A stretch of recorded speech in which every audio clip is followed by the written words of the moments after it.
Hello everyone, welcome to Redmen TV. It's the instant match reaction after Liverpool drew 1-1 with Leicester City. I am joined by Will from LFC Focus. Will, the word of the night is the word disappointment.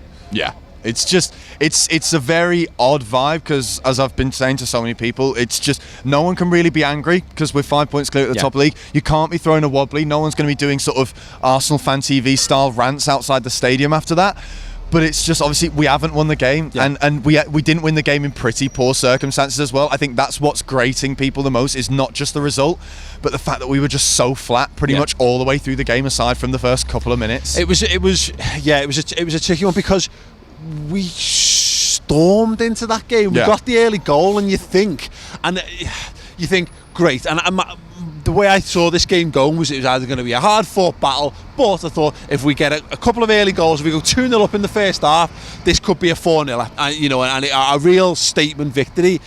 But you're right, apart from that an early flurry, we actually look more likely to shoot ourselves in the foot at the other end. Well, I think the problem was we almost did shoot ourselves in the foot with the way we played and the kind of the intensity, but the lack of organisation that came with it. It's something that Chris was talking about with the Palace game as well. And I think it was definitely a problem today, was players kind of sometimes just flying into tackles they didn't need to fly into, or over pressing to the point where they were leaving far too many gaps. And especially when you've got a couple players playing out of position like Jordan Henderson at right back, sometimes you've got to just do the basics, and Liverpool let themselves down with that tonight. It was interesting because the selection wise it was mad. When we saw the team had come out, the big question was who was going to play right back, and we'll talk about Henderson in a minute, but it looked like I don't know, I'd like to watch it back to really obviously get a clearer view of this in terms of the formation, but it looked like we went back 4-3-3, and there was a lot of emphasis placed on Gini Wijnaldum again to hold the midfield together. I think Keita, he had moments, certainly, and I'm sure the big moment, the big talking point, and I can't wait to watch back, is the penalty decision. I don't think Keita took that opportunity to really show what he can do in that game, and I thought it was probably one of Shaqiri's worst performances in a Liverpool shirt. Yeah, I think there were too many poor performances out of the game, and I think if you're going to take one positive out of it, it's the fact that the problem was to do with performance and not to do with tactics. So it's not that Liverpool are incapable of breaking down a team like that, even though Leicester was set up really, really well defensively. We know we can break down low blocks. It's just a matter of the fact that a lot of players didn't really shine tonight, and Keita is obviously a very interesting one because he's playing in what is close to his preferred position, which he hasn't been doing for the last few games. Obviously, normally he's playing in like a 4-4-2 or a 4-3-3, not being in a kind of slightly more withdrawn midfield double pivot that we're sometimes playing, because at times it was a 4-2-3-1 tonight. And that was kind of the whole thing about players flying into tackles. At times he just abandoned his position, and if he had been in a midfield 3, that would have been fine. But because he was in a 2 at times, it didn't really work out. But there were times he flew forward, and like you said, there were some good moments. It feels like he needs that one moment, and it might have been that moment where he was in the box and you're thinking, come on, get the goal. It's weird. I always talk about sliding doors moments for footballers and football matches, and him breaking into the box. I've seen it happen time and time again, where it can ignite a player's career, and just not quite having that moment can be something that maybe knocks them back a little bit. Now, let's use Shaqiri as an example, as he misses that gilt-edged chance against Chelsea at Stamford Bridge to make himself a hero, but then he picks himself up in the next couple of weeks. He starts to get a few goals to Liverpool and become a really steady performer for us. Keita needs that. The problem is that once we get some right back options fit and available, I'm not sure what he gets into this team, because at the minute, in terms of playing in actual centre mid, Henderson's much better than him in that position. Fabinho's much better than him, and Gini Wijnaldum, I thought, was the only starting midfielder who actually thought covered himself in any form of glory tonight. It's going to be hard work for Keita. But the Shaqiri thing for me, and I think this ties into the Jordan Henderson stuff, I thought Jordan Henderson performed admirably at right back tonight. I thought he actually started the game fantastically well. Xherdan Shaqiri, I think it goes into his performance. He didn't do enough to help Henderson out. He started off quite well, but we asked a lot. We asked probably too much of Shaqiri, I think, tonight, in terms of performing far too much, far too box to box. We needed him to be tonight, and you need him doing the business at the top end of the pitch. Yeah, and I think the problem with Henderson is essentially he didn't have a Jordan Henderson to help him out, because when we saw the game against Palace a week and a half ago, a lot of the time when James Milner was under a lot of pressure, Jordan Henderson came along and helped him out, and especially given that Joel Matip is on that right hand side as well, he's a little bit less stable than Virgil van Dijk. I think if Van Dijk had been the right centre back, it probably would have been a little bit better, but because it's obviously the weaker side of our defence, Palace targeted targeted it. I think Leicester tried to target it as well, and he just needed someone. Maybe that someone should have been Wijnaldum tonight to just occasionally come over and make sure that he was never getting caught out. I can only presume, and it came up on the Twitter comments, that Fabinho just wasn't fit to start this game, because maybe it was a case we just wanted to give Keita an option. Maybe he wanted to say, right, no, this is your chance, this is your game here, mate. Circumstances have dictated that you're going to start, so go and show me what you can do. But we really missed Fabinho in that midfield, and again in terms of the targeting of Jordan Henderson, you could see from the goal kicks. Every goal kick was put in that area, but it wasn't put on Jordan Henderson. It was put 10 yards in front of Henderson as a test of, will Henderson come out and try and win it and leave space in behind, or do you put Shaqiri up against them and he's going to lose the header every single time? So the second we brought Fabinho on the pitch, we won 99% of those kind of things, and you can see the difference in class. It's funny, our DM, the balls, the range of passing that he has, that Wijnaldum doesn't quite have that. Henderson has it from there. Shaqiri wasn't playing in terms of our incisiveness, in terms of trying to create chances. The guy, Keita's trying to drive through the team to make things happen.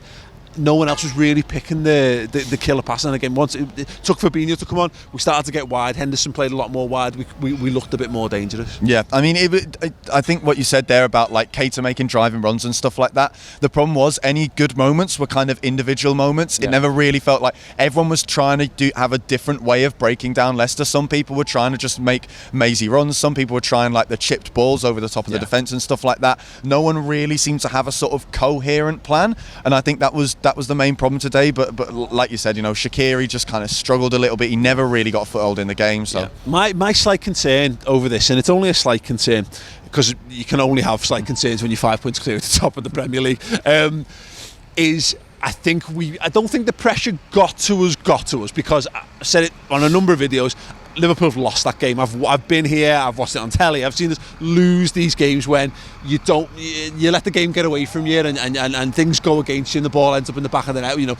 They could have capitalised a bit more on the chances they were given, and we'd be sat here going, Liverpool have lost their heads and blah blah blah. So all told, it was fine, but we are a much improved side. We are miles better than any Liverpool side that I've seen in the Premier League era, almost. But we've not won the Premier League before. And I think this was a different kind of test. That test of, do you want to go and put this like firmly in your two hands? And I don't know whether that just knocked us a little bit, in combination maybe with the injuries and a few changes around the team. I feel like there was just that little mentality. I feel like next season, if we've got a Premier League under our belt, we win that game because we've been there before. I think it's the little seed of doubt thing, and I think we look at that game and think, whenever Man City lose, we think, well, they've been here before because they won the Premier League last season, and they did have a difficult patch as well when they lost back-to-back games and stuff like that, and they came out of that pretty well as well. So we always think that Man City, as soon as they lose a game, are going to recover and then go and win like 10 on the bounce after that, and we worry that Liverpool can't do the same because Liverpool haven't won the Premier League before, like you said. We're scared of I think we're scared of the social media backlash more than anything else. I was chatting to the lads from Toffee TV, and they're just saying, if you slip up or whatever, we're gonna fucking destroy you. Like, we're just gonna come in and we're gonna rip the fucking piss. And I was like, I don't think I'll be able to, I'm gonna struggle to watch football ever again if Liverpool fucking could do something like, if it's a tight run thing and it's close, but if we do something catastrophic, I'm not. This is because it's not. I'm going to struggle to deal with it personally. But the horrendous toxic nature of everything else. I said it in the build-up. It's being a fan is harder than it is. It's harder being a fan than a player at the moment. Yeah.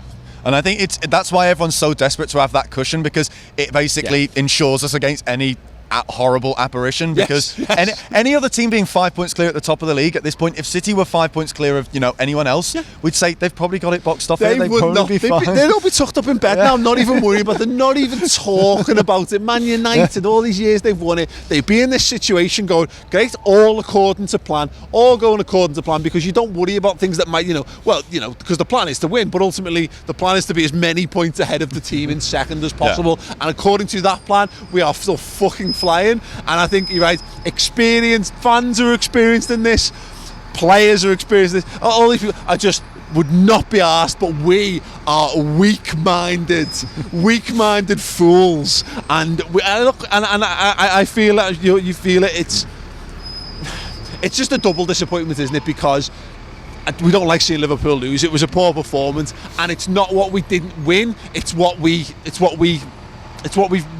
that intangible thing of, as you say, breathing room. We've cost ourselves breathing room. It means that we're gonna have that little bit more stress on West Ham and on Bournemouth, etc., etc. Yeah, essentially, it just means until City next drop points and we make the cushion bigger again, everyone's just going to be just upset about it. I mean, if we'd got to 7 points clear, people still would have probably been losing their heads if we stayed at 7 points clear for a while, because you just want it to get bigger and bigger because you always want it to get better. But 5 points clear is very, very solid, and I think I trust this Liverpool side to be fine with that. Yeah. Other Liverpool sides of the past, I wouldn't. The 2013-14 side, if they've been 5 points clear with how many is it to go now? 14 games, I think. Then you would have worried that there is definitely a way they can cock that up, and it does seem that Liverpool always find new and crueler ways of throwing it in the bin, and that's what I worry about. Is we've had the Gerrard slip, we've had the Carrier stuff. What are they going to do next that's going to break our hearts in the most horrible way? No, that's the stuff that keeps us awake at night, and it will do until Liverpool deliver a league title. We're going to feel like we've been kicked in the balls and like it's all spiraling out of control at our worst and darkest moments. Not at every given moment, because I'd like to think we'll all walk away from this. We'll all have a good night's sleep, or a cup of tea, or a bevy, or whatever it is you take, to relieve your stress. No comment or judgment. We'll look at it tomorrow. I think we'll feel a bit sore, we'll feel a bit achy, and we'll get up and we'll look at the league table and we'll go, okay, fine. Yeah. Absolutely fine by that. And it's that thing, Man City are playing ahead of us again, aren't they, at the weekend, and so they'll close the gap, but the gap will be 2. And that's, we were panicking about a world where they're going to close it and it's going to be 1 and 1. Ooh, 1 feels very slender. Well, 2 is twice as substantial as the gap we have whenever they were going to close it in. So yeah, I think positives in a general sense. What Liverpool have got to do here, Will, is they've got to make this another learning experience. They've got to look at this and go, why did this game not go our way? And they've got to work on it, and they've got to make sure that we don't cock it up. They've got to come back. They've got to come back together. They've got to come back stronger. Hopefully, with an established first choice right back for next Monday, just to make things a bit easier. But yeah, look, Liverpool, we'd have taken being in this situation regardless of disappointment. Yeah, and I think, like I said, I trust this Liverpool side to sort themselves out. I don't think we're going to go out against West Ham and have completely lost our heads and look like a shadow of our former selves. I think this Liverpool side will pick itself back up. We'll just train. We'll work out, like you said, what went wrong, and go out and just play their usual game against West Ham. And like I said, because it's a problem with performance, not with tactics, we don't really need to change anything. We just need to say, okay, just play better. And we know this Liverpool side can play so much better than that. We haven't really seen a performance like that so far this season, and hopefully we don't again between now and May. Perfect. Couldn't have said any better. Well, listen, if you've got any thoughts, any topics from the game you want us to discuss, Chris will be hosting the Final Word show on the redmentv.com tomorrow. So if you want any interesting points that you feel really need to be discussed in depth and detail, put them in the comments. He'll pick some of them up, put them into the agenda for tomorrow. So you have to get over to redmentv.com, sign up, get your 3-month trial, see if your comment made it, and watch an otherwise fantastic show. Anyway, also make sure you subscribe to Will, LFC Focus as well, and subscribe to me, Mates TV. I've been Paul Mates, and I will see you very, very soon. Come on, you Reds.